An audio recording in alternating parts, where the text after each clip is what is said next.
Hello everyone, this is Vinat Diplomatic News Desk, and here are the topics that makes the most trending news headline for last week.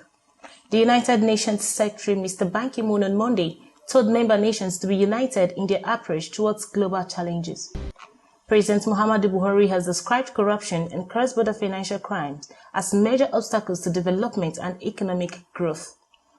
Nigerian Senate President and Chairman of the 8th National Assembly, Dr. Saraki, confirmed receipt of the ministerial nominee list from President Muhammadu Buhari. The Comptroller General of the Nigerian Immigration Service, Mr. Martin Abashi, has threatened to publish the names of former ministers, governors, and members of the national and state assemblies who are illegally in possession of officials and diplomatic passports. Nigerians celebrated its 55th independence anniversary on Thursday, 1st October 2015. And former Petroleum Minister Diazani Alison Madueke was arrested in UK on 2nd day of October 2015. Now the news in brief. On Monday, during the 70th General Debate of the United Nations Assembly held in New York, USA, Mr. Ban Ki-moon made a call to member nations to translate promises on papers to action on the ground by backing a bold new sustainable agenda that aims to wipe out poverty and a sustainable future for all, and a life of peace and dignity for all.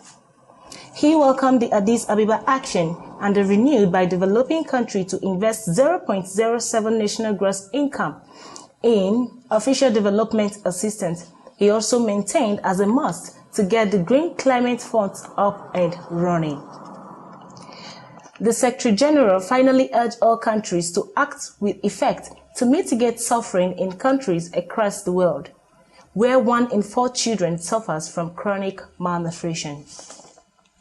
Nigerian President General Buhari at the United Nations General Assembly in New York called for the dismantling of safe havens for proceeds of corruption and return of looted funds to their countries of origin.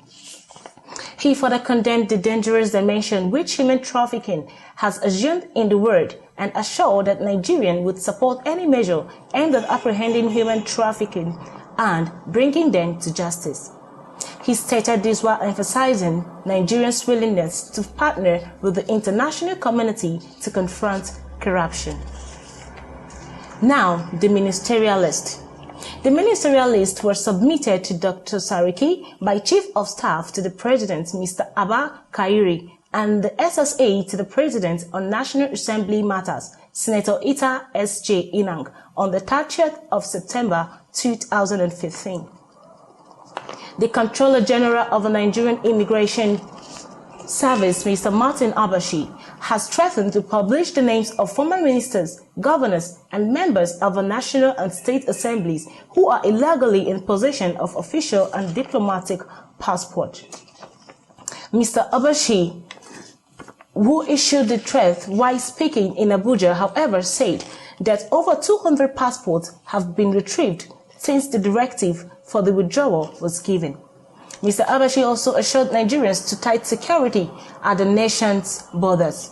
Speaking at news conference with journalists in Abuja, Mr. Abashi said the service will achieve the faith through officers currently in the nation's land, air and sea borders.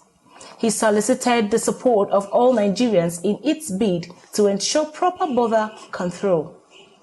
Meanwhile, the service has denied playing any part in processing that led to the issuance of a Nigerian visa to the wanted ISIS chief Ahmed al-Hashel in Lebanon. Now the Nigerian National Day.